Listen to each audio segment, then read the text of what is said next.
Welcome back to my channel Mou vlogs. তোমরা কেমন আছো সবাই? আশা করি ভালো আছো, আমিও ভালো আছি। তো সকালটা হয়েছে, অনেক সময় হয়ে গেছে। তো আমি তো উঠেছি অনেক ভোরবেলা, আর আমরা তো সকালবেলায় উঠি, তাই না? আর এই যে আমি এখন বিছনা গোছাচ্ছি, কারণ ছেলে আর ছেলের বাপি ঘুম থেকে উঠলো, তাই ভাবলাম যে বিছনাটা তুলে দিয়ে যাই। তো ছেলেটাও মাঝে মাঝে বিছনাটা তুলে দেয়, তখন দেখে মা কাজ করছে, তখন ছেলে এসেও বিছনা তুলে দিয়ে যায়। আর এখানে দেখো সকালবেলা ভীষণ পরিমাণে মেঘ করেছে, আর বাইরে থেকে শো শো করে শব্দ আসছে।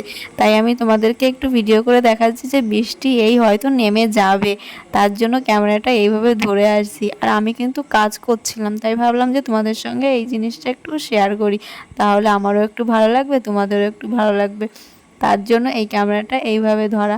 আমার তো বেশ ভালোই লাগে বৃষ্টিতে, কিন্তু কি বলো তো, যাদের কাঁচা ঘর, যাদের মাটির ঘর, তাদের খুব কষ্ট হয়। তার জন্য আমার একটু খারাপ লাগে যে বৃষ্টিটা এত কেন হচ্ছে, বৃষ্টি একটু কমে যেতে পারে। কেন এত বৃষ্টি হতে হবে? প্রত্যেকটা দিন বৃষ্টি হচ্ছে, একটা দিনের জন্য কামাই নেই। আর এইখানে দেখো আমি জানলা মুছছি বসে বসে, কারণ আমার এই রান্নাঘরের এই জানলাটা না অনেকটা নোংরা পড়ে গেছে। কী হয়েছে বলো তো, তেলগুলো ছিটে ছিটে না কালির মতন কালো হয়ে যায়। তার জন্য একটু এখানে মুছে নিচ্ছি জানলাগুলো। আর এই দেখো, বলতে না বলতে চারিপাশে মেঘ, আজ বৃষ্টিও নেমে গেছে প্রচণ্ড পরিমাণে। মানে সকাল হলেই যে এত বৃষ্টি হচ্ছে ধারণার বাইরে। তারপরে এইখানে দেখো আমি চলে এসেছি হচ্ছে ডালের বড়া করতে, কারণ কটা পান্তা ভাত ছিল, সেই পান্তা ভাতগুলো এখন আমরা ডালের বড়া দিয়ে খাবো। তাই দেখি মিক্সারে বাটতে গেছি, এখন দেখি কি কারেন্ট নেই, কারেন্ট চলে গেছে। তারপরে ভাবলাম যে বসে থেকে লাভ নেই, সবার খিদে পেয়ে যাচ্ছে, তো আমি শিলেই বেটে নিই। তাই এইখানে শিলে বেটে নিচ্ছি, অনেক দিন শিলপুতো ধরা হয় না, তো তাই একটু কষ্ট কষ্ট হয়ে যায়।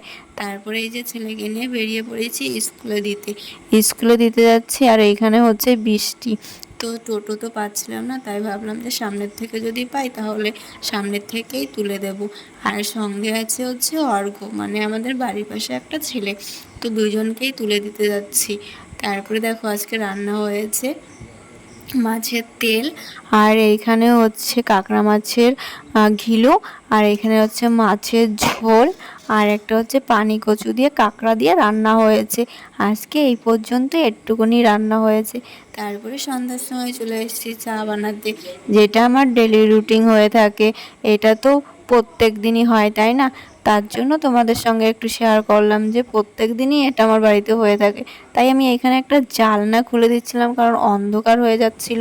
আর এই যে ছেলে এখন বসেছে একটু বই পড়তে, পরীক্ষার রুটিন দিয়ে দিয়েছে, এখন বসেছে একটু বই পড়তে, কিন্তু পড়তে চাচ্ছিল না, বলছে কি আমি একটু ঘুরতে যাব। জোর করে আমি বসেছি পড়তে। না মুটি, আমি মুটি, আমার মনে হয় আমি মুটি। কেমন এরকম একটু চিকন করে দেয়।